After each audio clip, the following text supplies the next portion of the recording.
ल गाइस आज चाहिँ हाम्रो यहाँ पोर्कको अचार बनाइरहेको छ यहाँनिर।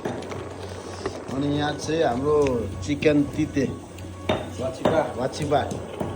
अनि अब यो पाकेपछि चाहिँ भोलि बर्थडेको लागि हो। यो चाहिँ अहिले हल्का छिपछिप खानेसँग हो। यहाँ चाहिँ यस्तो छ है गाइस, डल्ले खोर्सानी। यो डल्ले खोर्सानी यहाँ हालेपछि त ओ माई गॉड अचार त भइहाल्छ नि गाइस। यो काँक्राको अचार भोलिको लागि। यता दाजुले लसुन अदुवा कुचाइराख्नु भएको छ। यहाँ हेर्नु नि गाइस, ओ माई गॉड डल्ले खोर्सानी। यो एक बल, अब यो एक बल चाहिँ अचार यहाँ हाल्नु छ। अहिले नै यो भइसक्यो। यता फेरि भोलिको लागि मासु रेडी। कुखुरा सुँगुर हो। भोलि सुँगुर, यो चाहिँ सुँगुरको सब्जी पकाउनको लागि। यो चाहिँ कुखुराको मासु। यो चाहिँ वाचिपाको लागि हो। यो चाहिँ भोलि यसको स्पेसल फाल्टै प्रोग्राम चाहिँ बनाउनको लागि। र यो भनेको चाहिँ कुखुरा मासु हो। यो चाहिँ फाल्टै सब्जी कुखुराको। यसलाई चाहिँ हल्का हल्का झोलहरू लगाएर पिरो बनाएर स्पाइसी ग्रेभी स्टाइलको।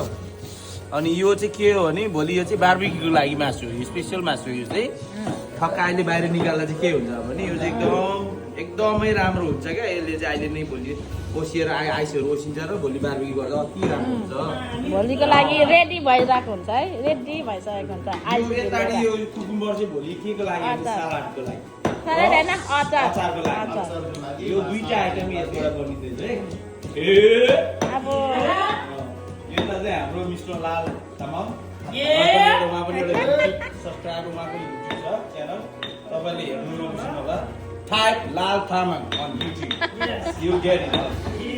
अनि यो चाहिँ यो अदुवा लसुन चाहिँ के लागि भन्दा चाहिँ हाम्रो यहाँ वाचिपाको लागि भयो र यता हाम्रो सुँगुरको अचारको लागि। अतिभन्दा अति राम्रो आज नै आइटम बनिँदैछ। अरु चाहिँ हैन, यो सुँगुरको अचार चाहिँ दामी हुन्छ गाइस, दामी नै हुनेवाला छ। हजुर छोरी नानी खानेकुरा नआउनु नि। यता चाहिँ यो रुबिदाको छोरी है। यसको हम वेयर नानी दा अब खुट्टा पोले नानी। यहाँ खुर्सानीहरू सब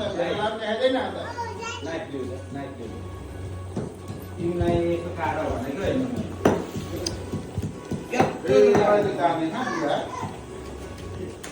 रुबिदा